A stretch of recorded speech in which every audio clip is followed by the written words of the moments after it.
Hello, everyone, and a good Erev Shabbos from, Seattle, Washington. As you can see, the background is not the usual background in my office at home.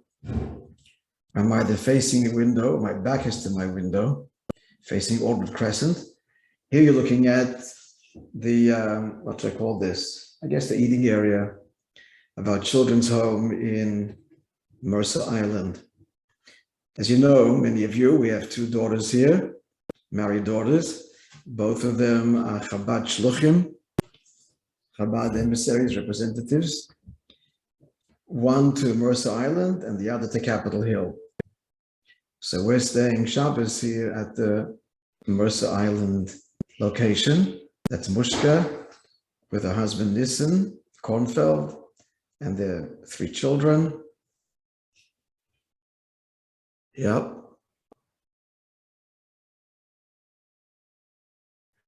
And we'll be joined by Rivka, with her husband Levi, Ashluchim to Capitol Hill, and their three children. I'm sorry, Mushka just had a fourth, so Mushka's four children. I forgot about little Tema. And as you can see from the smile on my face, we're very much enjoying the nachas, and I wish you the same nachas from your children and grandchildren. Let's begin as we always do with the giving of tzedakah. Beautiful little pushka here.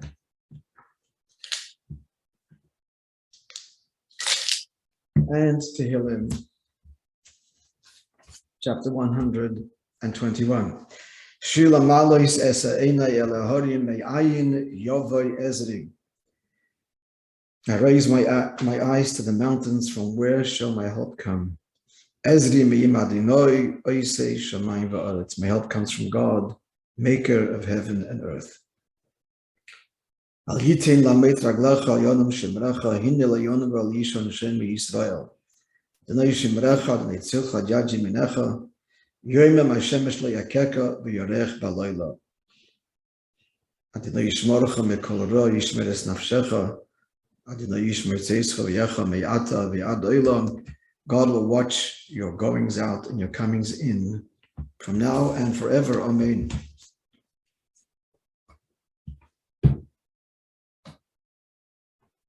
Before I tell you the story that I wanted to tell you, some of you may have heard this. This is a voice note that's going around. It happened this past week. An incredible story of a mother who slipped off on a hiking trail, lost control, tripped, and slid down off a cliff at Niagara Falls, falling some 50 feet onto boulders below, pregnant, and survived intact, baby as well. It's an incredible story. She tells it herself with great emotion. And I mention this because we just pray that God should watch our comings and goings now and forever. She certainly merited that blessing. It's amazing to listen to her story. And if anybody's interested, so privately message me or email me and I'll forward you the WhatsApp. The question is why, what's the lesson? What's her response is, what is her shlichut? What is her new mission? She's a Lubavitch woman and mother of several children. But her reaction is not about, this is what the reaction ought to be to every gift of life is, so dear God, how do you want me to use this now in a way that I have never used it before? The gift of life, which was obviously granted. I'll let her talk, so if you are interested, you'll let me know and I'll forward it to you. So I was telling you about the encounter we had. Well, it wasn't Friday. I wrote it yesterday and I said this morning, because it was really Thursday. It's Thursday morning's breakfast. So we were enjoying a breakfast outdoors at this new cafe, which is it's a fascinating cafe. Never seen anything like it. It's a combination of three things: a bookstore, very rustic, a bookstore, a bar, that specializes in beer, and they have 50 different beers on tap and 1,000 beers in the, I didn't go downstairs, but there's a basement floor, 1,000 beers from around the world. Actually, sorry, because I asked him, do you have Foster's Lager or Victoria Bitter? These are famous, or Carlton Draft, famous Australian beers. He said, no, we don't have any from Australia. He said, New Zealand also not. Where are your beers from? They're all from this region. I wasn't paying attention exactly. He was talking to my son-in-law. But these 1,000 different breweries, just from the region around Seattle. So that's the second thing in this rustic building, wooden and very country-ish, very Seattle-ish. And in addition to that, in the corner is a kosher cafe, no less. And you can eat inside or outside. Food was delicious. A cafe with panini sandwiches of salads and cheese and what have you. The dairy cafe. So as we're sitting there, Nacham and I and our children, not the grandkids, they're all in camp, and the baby was sleeping. So as I wrote to you, we're approached by this very distinguished-looking gentleman, tall fellow, and his request was, I said he had a question. And the question simply was, he told us where he's staying, and is there a Chabad house nearby that he could go for Shabbos? Anyway, so that sparked, of course, my sons-in-law were able to direct him to the nearest Chabad house, and a beautiful discussion ensued, and I then actually sat with him and his wife. Amazing story. They live, as I told you, in Netanya. He's born in Boston, lived most of his life in New York. She's born in upstate New York in Monsey. Come from a traditional but not observant background, but very traditional. He's become more observant over the years. He was successful, not running his own business. He said he didn't want that pressure, but in finance, in the insurance world, in the banking world. This is evident from the fact that he's retired. They live in Netanya. What does he do, friends? He learns Torah. All day he's learning and teaching. And she does volunteer work in Netanya for Anglo immigrants, a very accomplished, erudite, educated couple. He talked a little bit, and the connection to Chabad is throughout their travels. She used to work for the UN. And since she traveled the world, wherever she went, she would hook up with Chabad. So it was amazing, to have this conversation. And immediately, many of the Chabad shluchim that they knew I knew by name, and some of them were even friends of mine from the yeshiva days in 770. So this incredible, intimate bond forged in minutes in this conversation. And the truth is, friends, you all have this anytime you talk. You travel. It's a crazy thing about us Jews. Wherever we go, right? You're looking out, is this person Jewish? Is she Jewish? Is he Jewish? On the plane, traveling wherever you want, looks Jewish. I promise you, no Christian is sitting on the plane thinking, is that person Catholic, Christian, Protestant? It doesn't occur to anybody. You sit in the plane, you come, you go. But that's how we are, because we're all family. And if we're all family, there's this natural bond, even if you don't know them. But it's something much deeper than knowing them. That's where we're Jewish. And if you start talking in a few minutes, it's a small world, there is some connection somewhere. We all have this. And it's so beautiful. It's so beautiful and such a testament to this really inexplicable. It's a spiritual thing. It's not a cultural thing. It's not even a language thing. It's a neshama thing. It's a soul connection that we all share by virtue of the fact that we're all Jewish. And we have that spark equally, no matter what our background, level of observance, culture, language, and so on. What I do want to share with you as well is the lesson from this fella. Say his name, David Wolf. and her name Paulette. As I told you, they don't come from, maybe she does. She comes from an observant background, it seems. He comes from a strongly traditional background, but not observant.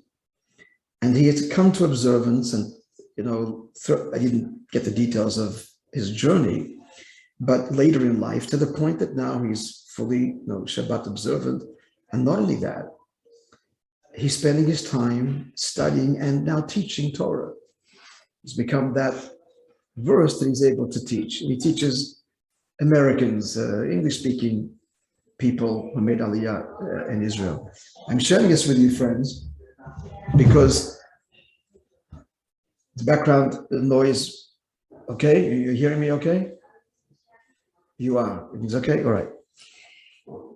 It's a question, a challenge for all of us, whether we're retirement age or not retirement age, but the kind of what's the content in our lives when we're not working or don't have to work or can't work? What are we occupied with? That's the beauty, friends, of Torah. No matter what age, never too late. And Torah study is endless in its levels. It's not one particular level beyond me or beneath me. There's endless levels where each person can find that level or that subject within Torah that is inspiring and appealing and relatable. The riches are endless. Beautiful to see this person that he's retired, moved to Israel. His daughter had moved before him, one of his children. Another daughter moved afterwards. They're there 6 years. And that's his life. His life is studying and teaching. It's something we can all do it to whatever degree. Not all academics. And clearly he is that way inclined, and so is she. But we're all curious, or we ought to be curious, we all love to learn something new. We all like discovery, and it's available in Torah in the richest, deepest, most meaningful, personal way. So he was an inspirational person to meet, and we exchanged contact numbers. They've been to Montreal. He loves Montreal. They love it. I give him, of course, my phone number. Next time you come, you're invited to our home. Stay with us. Certainly come for Shabbos. And I hope that they will take us up on that invitation on their next visit, and you'll get to meet them as well. So that was the encounter yesterday, friends. Two delightful experiences. The soul connection. He actually said, friends, and I can say the same thing is true for me. He says, this is one of the highlights. Afterwards, the 20 minutes was the whole thing. This is one of the highlights of our trip, meeting you guys. A highlight, no less, because that's how deep and meaningful it was, and how personable, and how much genuine love for family, which we all share. And again, the second message, his particular story, that's an inspiration and challenge for all of us. Finally, friends, I want to leave you with this. Listen, there's no door to close there, right? Okay. We're hearing Tema. I shall soon be off to a newly built mikveh in Issaquah, which is not far from Mercer Island, I'm told. The shliach there is Barry Farkash. Some of you know him because he is a son-in-law. He met a Montreal girl. And when they first got married, the first 2 summers, he spent in Montreal and spent his time in MTC teaching. I think Zalman had just left. And he was teaching, so some of you would remember him. So now he lives here in Issaquah and has built a beautiful Chabad house and a mikveh, which I'm going to be visiting soon in honor of the Holy Shabbos, to immerse, to be purified, and on some level, rebirth. That's what mikveh is. Mikveh is a return to the womb, and one emerges reborn on a spiritual and physical level. And of course, that's something that a married woman throughout her productive, I say productive as in reproductive life, immerses in the mikveh each month. Since I'm on the subject about women going to the mikveh, I should say that even if someone had never gone to the mikveh in their lives, and they're way past the period in their life when they're experiencing the monthly cycle, it is still a mitzvah, great, extraordinary mitzvah, to go once to the mikveh, no matter what age, once, and purify for the rest of, God willing, a long, beautiful life. Anybody listening to this is intrigued by this? I hope some of you, at least one of you, has done so. With Nechama, who can guide you through this. There's a beautiful mikveh that just undergone reconstruction, renovation in Kotziluk. And you can do that. And it's a wonderful experience, bringing holiness, rebirth, sanctity, purity, even more so to our otherwise beautiful lives. Didn't plan to talk about this, but one thing leads to the other. I mentioned I'm going to the mikveh. I'm sharing that with you. So, ladies, if you'd like to do that, you'll be in touch with Nechama or Zeldi, and they'll be happy to guide you through that and the most personal, private, intimate, and beautiful experience. It actually is connected to what we're reading in the Torah these days, because we're learning about the well of Miriam, which provided more than just water to our ancestors in the desert for their 40-year sojourn, but they drew from the well, they drew rivulets away, creating pools of mikveh pools throughout the entire encampment of the Jewish people when they encamped in the desert, all drawn away from Miriam's well. So her well provided, this is a symbolic of the Jewish woman, who provides water, life-giving water physically to drink for the people, the cattle, but also as they carved out, literally in the sand, these rivulets, pathways. This created bathing in the pools of mikveh pools throughout the entire complex of the Jewish people's encampment. There was a great number of people that were traveling through the desert. So we're reading about this in these Torah portions this week, Miriam and her passing, and how she passed away the most extraordinary way, soul taken by Hashem. Aaron and Moses also left the world the same way she did, as described in the Torah, not our subject, for another time. So, I want to leave you with this, friends. I want you to know that this week, well, actually started last Shabbos. So now the second week into the 3-week mourning period, which we spoke about last week. And this mourning period and these fast days, as we spoke about last week, began with the 17th of Tammuz, and in 2 weeks is Tisha B'Av, 2 weeks from Sunday, are all destined to be days of rejoicing and transformation. Now, they're 3 weeks. 3, that's the history. The Romans breached the walls on the 17th of Tammuz, and 3 weeks later, they set fire and destroyed the Holy Temple. So it's a 3-week mourning period. That's the primary reason. But again, as I told you, many events happened recurrently on the same days. With the number 3, it's not by accident. Nothing in God's world is by accident. What does number 3 represent? Amongst many things, and the root of all of it is this: Chabad, friends. Chabad. Chabad stands for 3 words. It's an acronym. It stands for Chochmah, Bina, and Da'at. What's Chochmah, Bina, and Da'at? They're the 3 faculties of intellect. Intellectual process has 3 stages. There's the epiphany discovery, it's called Chochmah, of a new idea. Then Bina, the analysis. And then Das, the application, the internalization, the connection to the idea, personalizing idea, applying the idea. So there's discovery, analysis, application.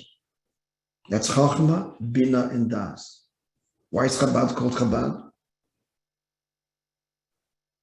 And before I go further, the physical brain has 3 components. Physically, where the ideas are born, where they're developed, and then when they are made personal, we connect to them. Because you can have ideas that you understand thoroughly, they just remain academic ideas. They don't move you. But the third stage is to be moved by a meaningful discovery, a meaningful insight. That's the third stage. So there are three stages of intellect, and there are three faculties of intellect in the physical brain and in the physiological, the psychological makeup of the human being. Three stages to intellect. Why is Chabad called Chabad? Because Chabad emphasizes uniquely in all of the streams of Jewish life the intellectual understanding of the mysteries of life, of the purpose of creation. It's a very deep philosophy, but at the same time accessible to everyone on their level. Chabad. So it's called Chabad because of the highly developed system of understanding and appreciating who is God and the Jew and the purpose and the mysteries of life. Chassidut, that's what Chassidut is. That's what those teachings are. So it's called Chabad. So there are three faculties in the 3 weeks of mourning. What's the connection? The connection is, in order to transform, friends, darkness into light, to turn exile into redemption, mourning into celebration, to be able to solve, not just solve the problems of life, but transform the very setbacks into growth, darkness into light. It has to start here. It has to start with cultivating, with understanding, with discovery, with learning, with learning. The mind is the key and the gateway to transforming the feelings in the heart, a bruised heart, life's challenges. It comes through penetrating and deep insight, enlightenment, understanding. So the 3 weeks, which is all this dark period, is transformed through enlightenment. That's where it starts. Attitude, understanding, appreciation. It starts in the mind in the 3 stages of the intellectual process. So this is a core principle of Chabad teachings, and that is to effect real change. You can't force it. It's got to come through education and enlightenment. Must start with the mind, must start, therefore, with children to be the most effective. And for children to be children as they should be, their parents have to be parents as they should be. So you need to learn. You need to learn the art of parenting, a lot of education. That's the key. Education, enlightenment is the key to controlling the darker elements of the human psyche and even transforming them and channeling them into something positive. It's a big subject, but I'm giving you a taste, I hope, of the deeper significance of the 3 week period corresponding to the intellectual faculties. That's where all change begins, in understanding, in enlightenment, in discovery, in being open to a new way of understanding life, oneself, the world. And Torah is the address for the endless discoveries of truth. Dear friends, thanks for joining. I hope you enjoyed our little discussion today. Why is this